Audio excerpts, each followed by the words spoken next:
ইনকিলাব মঞ্চের মুখপাত্র শরীফ ওসমান বিন হাদির উপর হামলাকারী ফয়সাল করিম মাসুদ ওরফে দাউদ খানের স্ত্রী ও শ্যালক সহ ৩ জনকে আটক করেছে র্যাব। তবে ফয়সাল করিমের ব্যাপারে এখনও নিশ্চিত করে কিছু বলতে পারছে না আইনশৃঙ্খলা বাহিনী।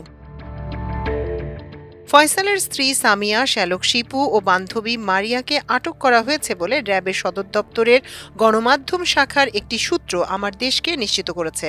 ওই সূত্র বলেছে, গত ২৪ ঘণ্টায় ঢাকা ও নারায়ণগঞ্জের বিভিন্ন এলাকায় অভিযান চালিয়ে ৩ জনকে আটক করা হয়। তাদেরকে আজ পুলিশের কাছে হস্তান্তর করা হয়েছে। এদের নিয়ে আজ পর্যন্ত সর্বমোট ৬ জনকে আটক করেছে আইনশৃঙ্খলা রক্ষাকারী বাহিনী। ৩ জনের মধ্যে ফয়সালের স্ত্রী ও শ্যালক ছাড়াও অন্যজন অর্থাৎ ফয়সালের বান্ধবী মারিয়া সাভারের জাহাঙ্গীরনগর বিশ্ববিদ্যালয়ের পাশের এলাকার গ্রিন জোন নামক একটি রিসোর্টের কর্মচারী। জানা গেছে, কিলার ফয়সাল ও তার সহযোগী আলমগীর ওসমান হাদিকে গুলি করার আগে ওই রিসোর্টেই অবস্থান করছিল। সেখানে বসে তারা পরিকল্পনা সাজান। অন্য কারা সেই বৈঠকে উপস্থিত ছিলেন সে বিষয়ে খোঁজ নিচ্ছে পুলিশ। ত্রয়োদশ জাতীয় সংসদ নির্বাচনে তফসিল ঘোষণার পরদিন শুক্রবার দুপুরে রাজধানীর পুরানা পল্টনের বক্স কালভার্ট সড়কে গুলিবিদ্ধ হন ইনকিলাব মঞ্চের মুখপাত্র ও ঢাকা ৮ সংসদীয় আসনের সম্ভাব্য প্রার্থী ওসমান হাদি। মোটরসাইকেলে থাকা আততায়ী তাকে গুলি করে মোটরসাইকেলে করে পালিয়ে যায়। মাথায় গুলিবিদ্ধ ওসমান হাদি রাজধানীর এভারকেয়ার হাসপাতালে চিকিৎসাধীন। তার অবস্থা এখনও শঙ্কামুক্ত নয়। আজ সোমবার তাকে এয়ার অ্যাম্বুলেন্সে করে সিঙ্গাপুরে নেওয়া হবে।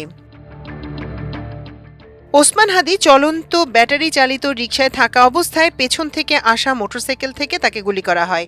ঘটনাস্থলের আশেপাশে সিসি ক্যামেরার ফুটেজ বিশ্লেষণ করে পুলিশ বলেছে, ওসমান হাদির উপর গুলিবর্ষণের ঘটনায় প্রধান সন্দেহভাজন হিসেবে ফয়সাল করিমকে চিহ্নিত করা হয়েছে। ওসমান হাদির প্রতিষ্ঠিত ইনকিলাব কালচারাল সেন্টার সহ বিভিন্ন জায়গায় তার সঙ্গে ফয়সাল করিমের সাম্প্রতিক সময়ের কিছু ছবি রয়েছে। সেই ছবিগুলোতে থাকা ফয়সাল করিমের সঙ্গে গুলি করা ব্যক্তির চেহারা সাদৃশ্য রয়েছে বলে অনেকে দাবি করছেন। এ নিয়ে সামাজিক যোগাযোগ মাধ্যম ফেসবুক ও বিভিন্ন গণমাধ্যম প্রতিবেদন প্রকাশ করেছে।